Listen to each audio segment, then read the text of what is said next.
Shalom Indonesia, Shalom saudara yang diberkati Tuhan, khususnya saudara yang sedang ada di Jakarta.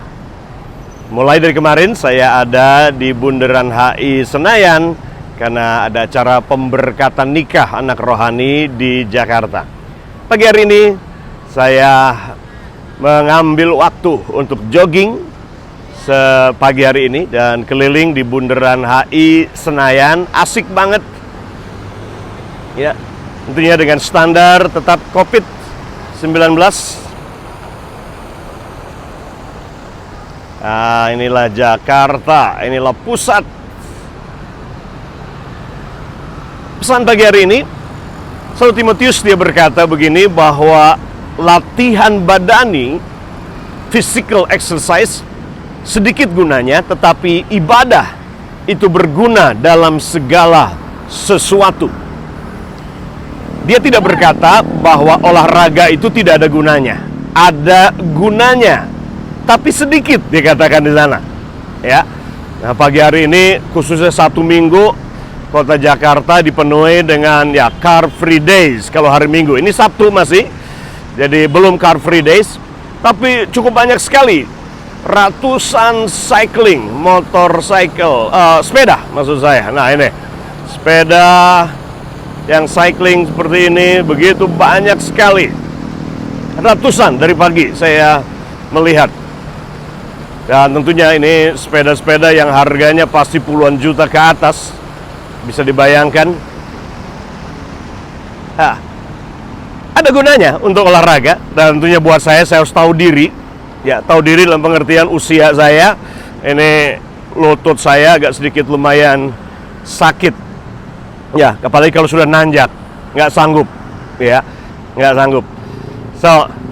Jadi Paulus dia berkata bahwa latihan badani atau olahraga ini sedikit gunanya. Ada gunanya. Kita perlu berolahraga, kita perlu menjaga kesehatan kita. Kita perlu physical exercise, perlu entah goes sepeda, entah jalan pagi, entah lari, entah jogging, entah ya hiking yang suka hiking, atau nge-gym bagi yang suka mungkin mengatur berat badannya begitu. Jadi ada banyak cara tentunya untuk physical exercise selain goes sepeda, yang tentunya ini bukan olahraga yang murah, tapi olahraga yang cukup lumayan mahal, ya. Begitu. Ada sedikit gunanya. Olahraga perlu buat tubuh kita. Tapi Paulus dia berkata begini, ibadah itu berguna dalam segala sesuatu. Nah, ketika dia bicara tentang ibadah, Alkitab ketika bicara tentang ibadah itu banyak kali itu menggunakan kata tiga hal di dalamnya. Seperti yang Paulus katakan dalam Roma pasal 12 ketika dia berkata bahwa ibadah yang sejati itu adalah mempersembahkan tubuh ini sebagai korban persembahan yang hidup, kudus dan berkenan kepada Allah. Saya mempercayai bahwa kita perlu berolahraga, menjaga tubuh kita, karena Tuhan ingin tubuh kita ini jadi korban persembahan yang hidup, bukan korban persembahan yang sakit-sakitan, tapi korban persembahan yang hidup. Itu sebabnya dalam Alkitab imam-imam tidak boleh membawa kambing domba yang cacat atau kambing domba yang sakit-sakitan, tapi Tuhan ingin imam-imam membawa kambing domba yang tanpa cacat celah, tanpa cacat. Ya, maksudnya adalah ini, tanggung jawab kita untuk menjaga tubuh kita tetap sehat, tetap kuat, sehingga betul-betul tubuh kita dipersembahkan menjadi korban persembahan yang hidup di hadapan Tuhan kita. Ini prinsip yang sangat penting sekali. Tetapi dia berkata bahwa ibadah yang sejati, kata ibadah yang sejati dalam Roma pasal 12, di sana dipakai tiga hal. Dikatakan di sana reasonable worship, service, and sacrifice. Jadi ibadah selalu mengandung unsur tiga hal ini. Yang pertama adalah penyembahan kepada Tuhan.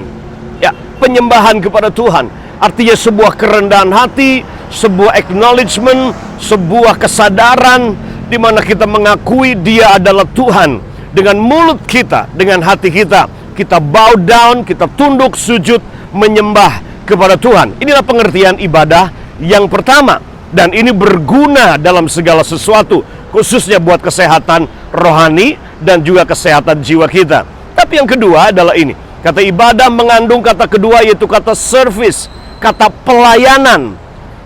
Jadi jangan mengartikan ibadah cuma sekedar datang duduk di gereja atau ibadah online dan berhenti sampai di situ saja, tetapi harus ada unsur pelayanan, unsur melayani Tuhan, melayani kehendak Tuhan, melayani orang-orang yang belum kenal Tuhan, melayani keluarga-keluarga yang belum percaya kepada Yesus, melayani orang-orang dalam seluruh kebutuhan hidup mereka, orang-orang yang menderita, orang-orang yang susah, mereka perlu dilayani. Nah, saya tidak berkata melayani Tuhan harus di gedung gereja atau di mimbar. Saya tidak berkata melayani Tuhan itu harus pakai dasi, masuk sekolah Alkitab, dan full time jadi pendeta. Tidak. Melayani Tuhan sesuai dengan karunia saudara, profesi saudara, saudara punya talent, saudara punya bakat, saudara punya passion, sesuatu yang saudara cintai dan suka lakukan, termasuk mungkin goes sepeda setiap pagi atau mungkin di weekend. Ya, begitu banyak sekali. Ini subculture yang sekarang muncul tiba-tiba, yaitu suku goes. Namanya suku kelompok orang-orang yang goes sepeda setiap hari. Nah, saudara yang suka goes, ini bisa menjadi tempat pelayanan saudara. Ya, melayani jiwa-jiwa, melayani orang yang belum kenal Tuhan, memperkenalkan Yesus sebagai Tuhan, juru selamat dan solusi kehidupan yang memberi kepastian di saat semua dalam kondisi tidak pasti seperti hari-hari ini. Nah, yang ketiga, kata ibadah itu mengandung unsur pengorbanan, berkorban. Bohong besar kalau saudara berkata saya mengasihi Tuhan tetapi saudara tidak mau berkorban.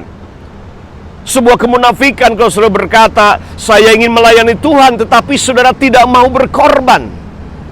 Nah, tentunya ini bukanlah sebuah pelayanan. Dan inilah teladan yang Tuhan Yesus berikan buat kita. Bicara tentang korban. Itu sebabnya bangsa Israel ketika mereka datang menghadap Tuhan, mereka tidak boleh datang dengan tangan kosong, tangan hampa. Mereka harus bawa sesuatu, entah burung merpati, entah kambing, entah domba. Mereka bawa korban persembahan yang mereka bawa di hadapan Tuhan. Intinya, ibadah selalu berkaitan dengan berkorban. Bukan mengorbankan orang lain, apalagi mengorbankan Tuhan dan memanfaatkan Tuhan. Yesus sudah mati berkorban buat kita 2000 tahun yang lalu. Sehingga hari ini kita harus mengikuti teladannya Yesus dalam berkorban bagi orang yang kita cintai, bagi keluarga, bagi teman, sahabat, bagi kota, bagi bangsa kita. Kota Jakarta berdandan. Di mana-mana bendera merah putih berkibar di kota Jakarta, mempersiapkan untuk merayakan kemerdekaan bangsa kita yang ke-75. 75 tahun Indonesia merdeka. Tidak mungkin Indonesia bisa merdeka sejati, merdeka secara roh, tidak diikat lagi dengan kesesatan, kebohongan, dan penyimpangan-penyimpangan teologis agama yang terjadi, yang merusak sesama agama yang lain atau umat yang lain. Dimerdekakan secara emosi dari kepahitan, kebencian. Dimerdekakan secara pikiran, artinya tidak diikat dengan kebodohan lagi dan berpikir yang benar. Dimerdekakan secara keinginan, sehingga kebebasan yang diberikan dalam keinginan itu dipakai untuk membangun bangsa, membangun sesama kita.